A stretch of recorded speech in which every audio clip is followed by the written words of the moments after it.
नमस्कार। आज मैं आपके सामने मध्यकालीन कविता रहीम के दोहे प्रस्तुत करने जा रही हूँ। रहीम के दोहे में कवि रहीम ने मनुष्य जन्म की सार्थकता, कर्मयोग, मनुष्य की प्रतिष्ठा, अहंकार, वाणी की मधुरता, सांसारिक वस्तुओं की नश्वरता आदि के संबंध में विचार प्रकट किया है। प्रस्तुत दोहे में रहीम जी ने तो मनुष्य का जन्म किस तरह से सार्थक होता है उसके बारे में, कर्मयोग यानी हमेशा ही अच्छे काम करते जाना चाहिए उसके बारे में, मनुष्य की प्रतिष्ठा किस तरह से मनुष्य की प्रतिष्ठा बढ़ती है उसके बारे में, मनुष्य को कभी भी अहंकार नहीं करना चाहिए उसके बारे में, हमें अपने वाणी पर संयंत्र रखना चाहिए, मधुर हमेशा ही मधुर वाणी बोलना चाहिए क्योंकि एक बार जुबान से जो बात निकलती है वापस हम नहीं ले सकते। इसलिए बोलने से पहले हमें अपने बात को 100 बार सोचकर बोलना चाहिए, वाणी पर संयंत्र रखना चाहिए, नियंत्रण रखना चाहिए उसके बारे में। उसके साथ साथ सांसारिक वस्तुओं की नश्वरता, जो आसपास के जो सारे संसार के वस्तु जो है वो नश्वर है, कभी ना कभी नाश होने वाला है, वो शाश्वत नहीं है। इन सारे विचारों के बारे में प्रस्तुत दोहे रहीम के दोहे में प्रकाश डालने की कोशिश की, प्रकाश डाला है।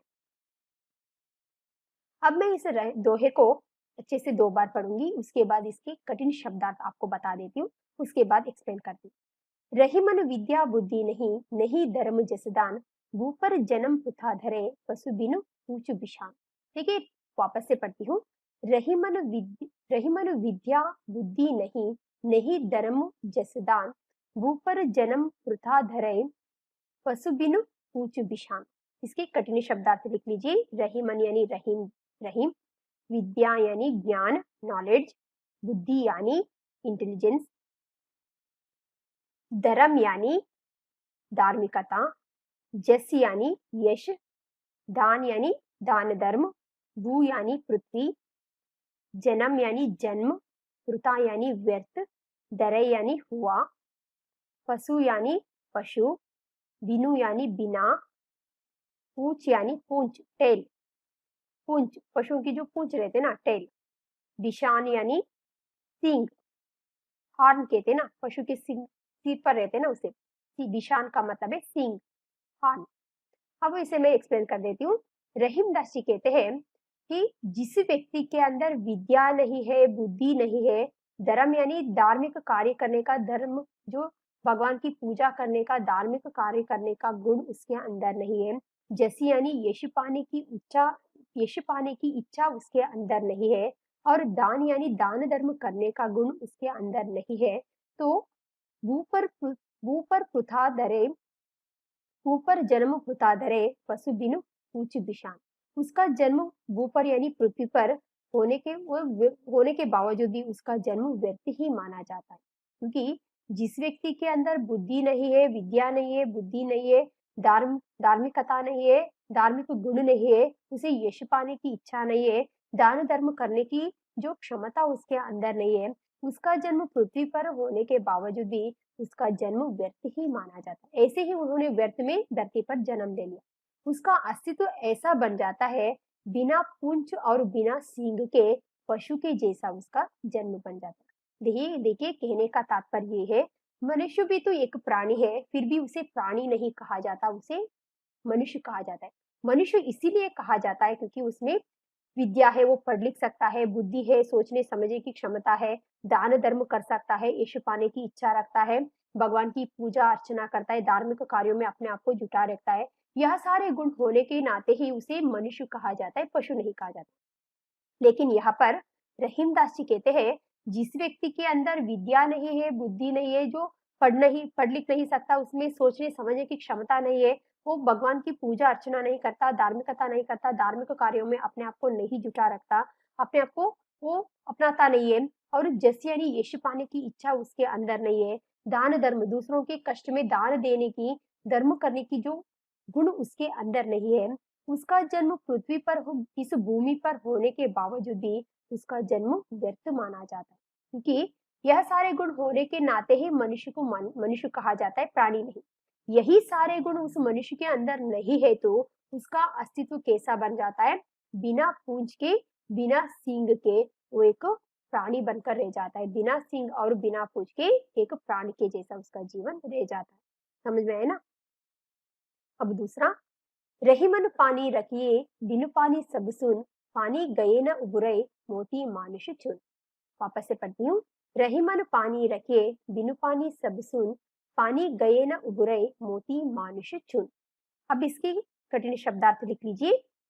रहीमन यानी रहीम, पानी यानी, देखिए यहाँ पर पानी का 3 अर्थ आता है। पानी यानी प्रतिष्ठा, चमक, पानी। पानी का मतलब है प्रतिष्ठा, रखिया यानी रख लीजिए, हाँ प्रतिष्ठा मान लीजिए। बिनु यानी उसके बिना, पानी यानी प्रतिष्ठा, सब यानी सब कुछ, शून्य यानी शून्य। पानी यानी यहाँ पर दूसरा अर्थ आ जाता है चमक, शाइनिंग। उबुरई मतलब उभरना, उभारना, निखार आना। मोती यानी पर्ल, जो मोती के सेट जो हम लोग गले में पहनते हैं ना, जो समुद्र में मिलता है, मोती यानी पर्ल। मनुष्य यानी मनुष्य, चून यानी चूना, जो हम लोग खाने के लिए यूज करते हैं ना, उसे चूना कहते हैं। हाँ, अब मैं इसे एक्सप्लेन करती हूँ। रही मन पानी रखे बिनु पानी सब सुन, पानी गए न उबरे मोती मानुष चून। देखिए यहाँ पर रहीम दास जी कहते हैं, हर एक व्यक्ति के अंदर पानी यानी प्रतिष्ठा, प्रतिष्ठा होना बहुत ज्यादा जरूरी है। जिस व्यक्ति के अंदर प्रतिष्ठा नहीं है, उसका जीवन कैसा है, एक शून्य के समान है। शून्य यानी एक शून्य के समान है। रहीम दास जी कहते हैं, हर एक व्यक्ति के अंदर, हर एक मनुष्य के अंदर प्रतिष्ठा होना बहुत ज्यादा जरूरी है।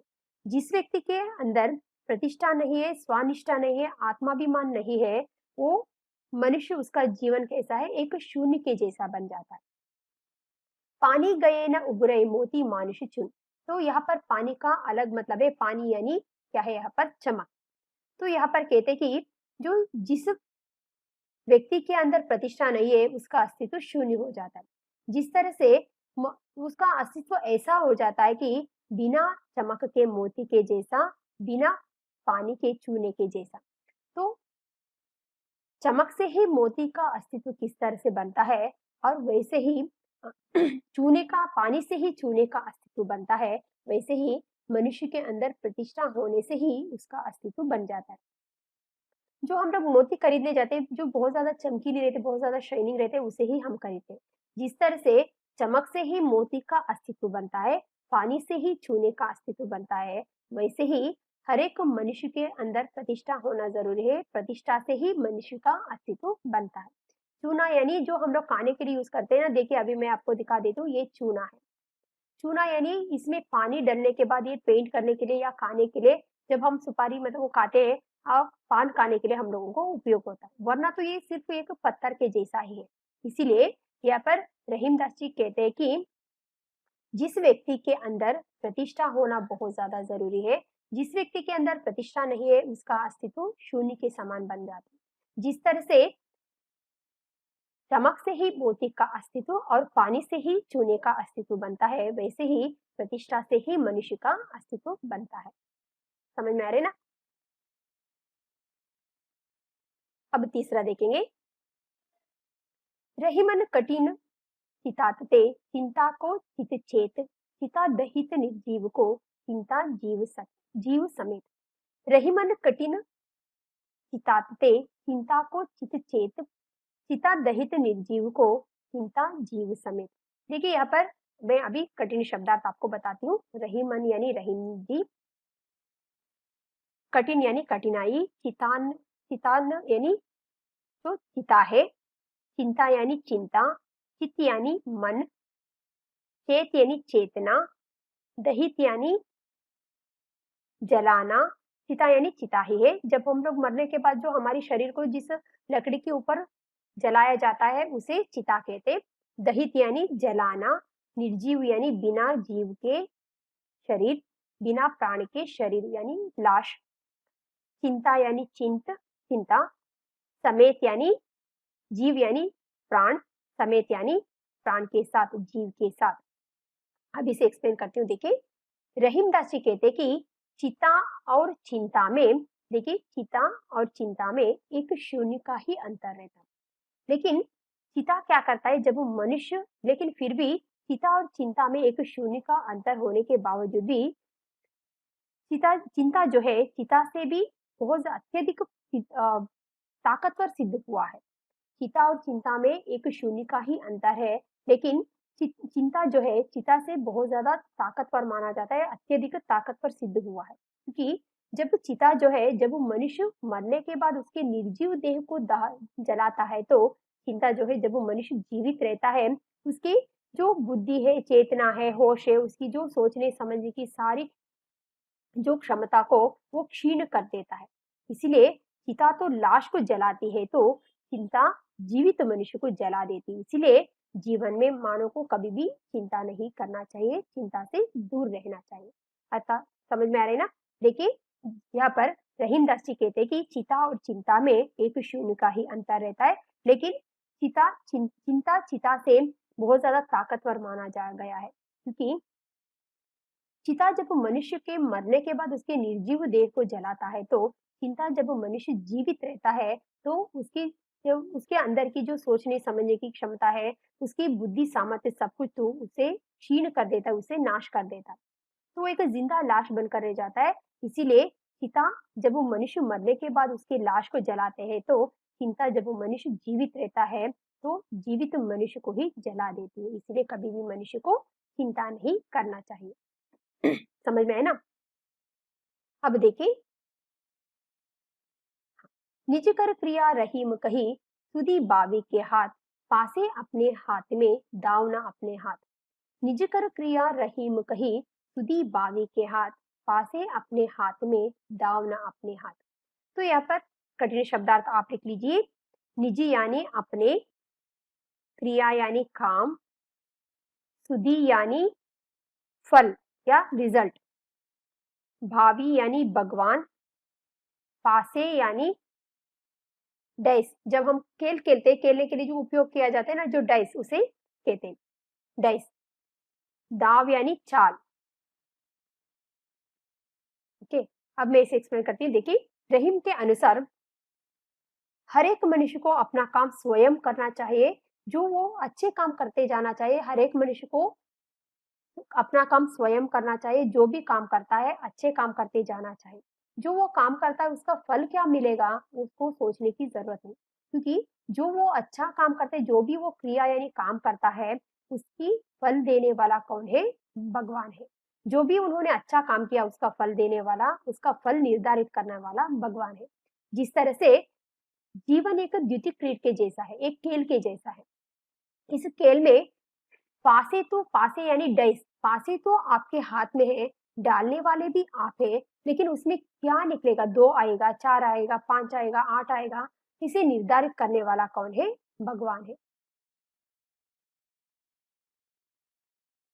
समझ में आ रहे हैं ना? देखिए, रहीम जी कहते हैं कि मनुष्य को सही के रूप से काम करते जाना चाहिए। जो वो काम करता है उसका फल क्या मिलेगा उसके बारे में सोचना नहीं चाहिए, क्योंकि जो भी वो काम करता है उसका फल निर्धारित करने वाला भगवान है।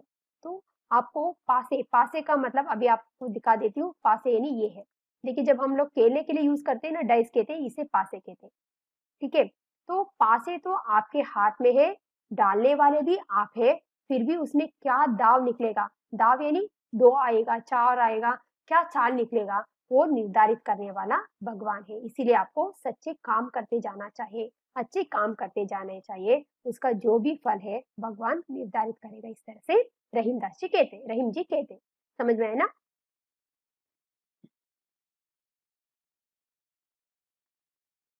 नेक्स्ट, रही मन गली है सांकरी, दूजो न टहराही, अपू अहे तो हरि नहीं, हरि तो आपुन नहीं। वापस से पढ़ती हूँ। रही मन गली है सांकरी, दूजो ना टहराई टहराही, अपू अहे तो हरि नहीं, हरि तो आपुन नहीं। तो यहाँ पर इसके कठिन शब्दार्थ लिख लीजिए। रहीमन यानी रहीम, गली यानी भगवान का रास्ता, भगवान को पाने का रास्ता, भगवान प्रेम के मार्ग। संकरी यानी संकीर्ण, संक्षिप्त। दूजो यानी दूसरा। टहराही यानी टहरना। आपू यानी अहंकार। अहे यानी है। हरि यानी भगवान, यहाँ पर हरि यानी भगवान। आपुन यानी अहंकार नाही यानी नहीं। देखिए, रहीम कहते कि भगवान को पाने की रास्ता जो है बहुत ज्यादा कठिन है, बहुत ज्यादा संकीर्ण है, बहुत ज्यादा कष्टकर है।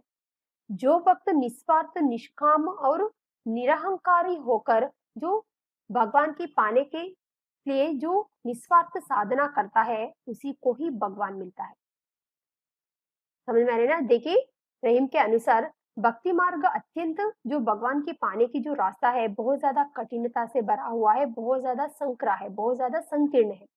जो भक्त निस्वार्थ होकर, निष्काम होकर, निरहंकारी होकर जो भगवान को पाने के लिए जो साधना करता है, उसी को ही भगवान मिलता है। तो जब आपके अंदर आपू यानी मैं हूँ, मुझसे ही है, मैं ही सब कुछ हूँ, इस तरह से मैं इस तरह के जो अहंकार रहता है, जो घमंड रहता है, तो हरि आपसे नहीं मिल सकता, आपके से दूर रहता है। जब आपके अंदर के सारे अहंकार को दूर करके आप अपने आप को भगवान को अर्पित कर दिया, तो भगवान आपके नजदीक रहते हैं, भगवान आपको मिल सकता है। इस तरह से जब मनुष्य घमंडी रहता है, जो अहंकारी रहता है, तो भगवान का दर्शन उसे नहीं मिल सकता। जब उन्होंने सब कुछ छोड़कर निस्वार्थ होकर जो निरहंकारी होकर भगवान को अपने आप को अर्पित कर लिया, तो भगवान उसके नजदीक रहता है। इस तरह से रहीमदास जी कहते। नेक्स्ट, रही मन जिह्वा बावरी कही गई सर्ग पताल, अपू तो कही बीतर रही जूती कात कपाल। तो वापस से पढ़ती हूँ। रही मन जिह्वा बावरी कही गई सर्ग पताल, अपू तो कही बीतर रही जूती कात कपाल। ठीक है, इसके कठिन शब्द आप लिख लीजिए। रहीमन यानी रहीम, जिह्वा यानी जीभ, टंग, बावरी यानी पागल, कही यानी कहना, गई यानी जाना, कही गई मतलब कहकर जाना, सरग यानी स्वर्ग, पताल यानी जो जमीन के नीचे जो पाताल रहते हैं ना, उसे पताल कहते हैं। अपू यानी स्वयं, भीतर यानी अंदर, रही यानी रह जाना, जूती यानी जूता, खात यानी खाना, कपाल यानी खोपड़ी। अब मैं इसे एक्सप्लेन करती हूँ। रहीम कहते हैं कि जो मनुष्य का जीव जो है बहुत ज्यादा, जीव यानी उसका जो जीवा जो है बहुत ज्यादा पागल है। वो बिना सोचे समझे कुछ भी बोल देता है, वो स्वर्ग को भी पाताल कह लेता है। तो यहाँ पर रहीमदास जी कहते कि मनुष्य का जीव जो है एक पागल के जैसा है, बिना सोचे समझे कुछ भी बोल देता है। स्वर्ग को भी वो पाताल कहकर वो कहा जाता है, वो जुबान के अंदर जाकर उसके भीतर जाकर चुप जाता है। बिना सोचे समझे कुछ भी बोल लिया तो जूती कात कपाल, आपके सिर को लोग क्या करते हैं, जूते से आपके खोपड़ी को मारते हैं। ये मैंने नहीं कहा, रहीमदास जी ने कहा है। रहीम कहते हैं कि मनुष्य का जीव जो है बावरी है, पागल है, बिना सोचे समझे कुछ भी बोल देता है, स्वर्ग को भी पाताल कह लेता है। वो कहकर जुबान के अंदर, मुंह के अंदर जाकर छिप जाता है। बिना सोचे समझे कहने का परिणाम आपके सिर को, आपकी खोपड़ी को भोगना पड़ता है। लोग जूते से आपके सिर पर मारते हैं, आपके सिर पर मारते हैं। इस तरह से बोलने से पहले आपको सोचना चाहिए, सोच समझ कर बोलना चाहिए, क्योंकि एक बार जुबान से जो शब्द निकलते हैं, मुंह से निकलते हैं, वो वापस आपको नहीं ले सकते। इसके बारे में वाणी को किस तरह से संयत रखना है उसके बारे में बताया है। समझ में आया ना? अब देखिए 7th 1, दनी रहीम जल पंख को लग जिया पियत अघाई, उददी बड़ाई कौन है जगत पियासो जाए। वापस से पढ़ती हूँ। दनी रहीम जल पंख को लग जिया पियत अघाई, उददी बड़ाई कौन है जगत पियासो जाए। इसके कठिन शब्दार्थ लिख लीजिए। दनी रहीम यानी रहीम को ही कहते, जल यानी पानी, पंख यानी कीचड़, लघु यानी छोटा, जी यानी जीव, पियत यानी पीना, अघाय यानी पूर्ण तृप्त होना, पानी पीने के बाद जिस तरह से हम तृप्त होते हैं ना, पूर्ण तृप्त होना। उदुदी यानी सागर, समुंदर, बड़ाई यानी बहुत बड़ा है, उससे सागर से कौन बड़ा है, बड़ा यानी उससे कौन बड़ा है। उदुदी यानी सागर, बड़ा यानी उससे कौन बड़ा है। जगत यानी संसार, पियासो यानी प्यास, पियासो, पियासो मतलब प्यासा, जाय यानी जाना। देखिए यहाँ पर रहीमदास जी कहते हैं, गात्र में भले ही छोटा क्यों ना हो जाए, छोटे से कीचड़ से भरा हुआ जलाशय को ही वो धन्य मानते। भले ही उसमें, उस तालाब में, उस जलाशय में कीचड़ ही क्यों ना हो जाए, गात्र में छोटा ही क्यों ना हो जाए, छोटे से कीचड़ से भरा हुआ जलाशय को ही यहाँ पर रहीम धन्य मानते, क्योंकि उस जलाशय में रहने वाले छोटे छोटे जलचर प्राणी को और छोटे छोटे जीव को वो प्यास बुझाता है, उसमें फल पौधे जो है उसमें खिल जाते हैं। तो गात्र में भले ही छोटा क्यों ना हो जाए, चाहे उसमें कीचड़ ही क्यों ना हो जाए। आपने देखा होगा जो तालाब में या फिर जो जलाशय में कीचड़ रहता है, लेकिन समुद्र में जो क्या है उसमें कीचड़ नहीं रहता, उसमें रेत रहता है, बालू रहता है। यहाँ पर रहीमदास जी कहने का मतलब यह है कि छोटे से कीचड़ से भरा हुआ जलाशय को ही वो धन्य मानते हैं। क्यों धन्य मानते हैं? क्योंकि उसके पानी मीठा होने के नाते उस जलाशय में रहने वाले छोटे छोटे जीव के प्यास को बुझाने की जो क्षमता है, जो छोटे छोटे जीव जो है उस जलाशय की पानी पीकर वो तृप्त हो जाते हैं, प्यास को बुझाने की शक्ति उसके अंदर है। हुदूदी यानी सागर कि कितना गहरा है, कितना बड़ा है कि जहां पर भी आप नजरें घुमाते हो पानी ही पानी दिखाई देता है। उतना गहरा, उतना जो गहरा, उतना जो पानी होने के बावजूद भी संसार के जगत यानी संसार के किसी भी प्यासे की प्यास बुझाने की शक्ति उसके अंदर नहीं है, क्योंकि समुद्र की पानी खारा होने के नाते, उसके पानी जो साल्टी होने के नाते संसार के किसी भी व्यक्ति के प्यासे की प्यास बुझाने की शक्ति उसके अंदर नहीं है। इसीलिए समुद्र की तुलना में भले ही जलाशय में कीचड़ ही क्यों ना हो जाए, गात्र में छोटा ही क्यों ना हो जाए, कीचड़ से भरा हुआ छोटा सा जलाशय को ही यहाँ पर रहीम जी धन्य मानते हैं। अर्थात समझ में आया ना? अब नेक्स्ट देखिए, एक ही सदे सब सदे, सब सदे सब जाय, रही मन मूल ही सींचवो, फूले फले अघाय। वापस से पढ़ती हूँ, एक ही सदे सब सदे, सब सदे सब जाय, रही मन मूल ही सींचवो, फूले फले अघाय। इसका कठिन शब्दार्थ आप लिख लीजिए। एक मतलब एकमात्र, ओनली वन। सदे यानी साधना करना, सदे यानी साधना करना, सदै यानी सिद्धि होना, सिद्धि पाना, सब साधे यानी सब चीजों पर ध्यान देना, सब साधे यानी सब चीजों पर ध्यान देना, सब जाय यानी सब चीज व्यर्थ हो जाना, रहीमन यानी रहीम, मूल ही यानी जड़ को, सिंचिवो यानी पानी देना, फूले यानी फूल, फ्लावर, फले यानी फ्रूट्स, फल, अघाय यानी परिपूर्ण। ठीक है, अब मैं इसे समझा देती हूँ। एक सदे सब सदे, सब सदे सब जाय, रही मन मूल ही सींचवो, फूले फले अघाय। देखिए रहीमदास जी कहते कि रहीम के अनुसार मनुष्य को एक ही काम को पूरे ध्यान से करना चाहिए, कंसंट्रेट करके उसे करना चाहिए। तो रहीमदास जी कहते कि मनुष्य को एक ही काम को ध्यान से पूरे कंसंट्रेशन करके उसे आगे बढ़ते जाना चाहिए। तो एक ही समय अगर हम लोग कई सारे कामों को करेंगे तो उसका कोई अंजाम नहीं निकलेगा। इसीलिए मनुष्य को एक ही समय पर एक ही काम को पूरे ध्यान से करना चाहिए। जैसे कि हम लोग एक ही समय पर दो नावों में पैर नहीं रखते। पैर रखने का परिणाम क्या हो जाता है कि हमारा जो बैलेंस जो है डगमगा जाता है। वही चीज जीवन को भी लागू होता है। कहने का तात्पर्य यह है कि मनुष्य को एक समय पर एक ही चीज पर, एक ही काम पर साधना करना चाहिए। तो एक ही काम पर जो साधना करने से उसे सिद्धि प्राप्त मिल सकती है। यदि हमें एक ही साथ कई सारे कार्य करेंगे तो उसमें हमें परिपक्वता नहीं मिल सकता, हमारा पूरा मेहनत व्यर्थ हो जाएगा। एक एट ए टाइम में कई सारे काम करने की जरूरत नहीं है। यहाँ पर कहने का मतलब है, रहीम कहते हैं कि मनुष्य को एक समय पर सिर्फ एक काम को पूरे ध्यान के साथ करना चाहिए, तब जाके वो काम परिपूर्ण हो जाएगा। अगर आपने एक ही समय पर कई सारे कामों को अपना लिया तो कोई काम को आप अंजाम नहीं दे पाओगे, सारा काम जो है व्यर्थ हो जाएगा।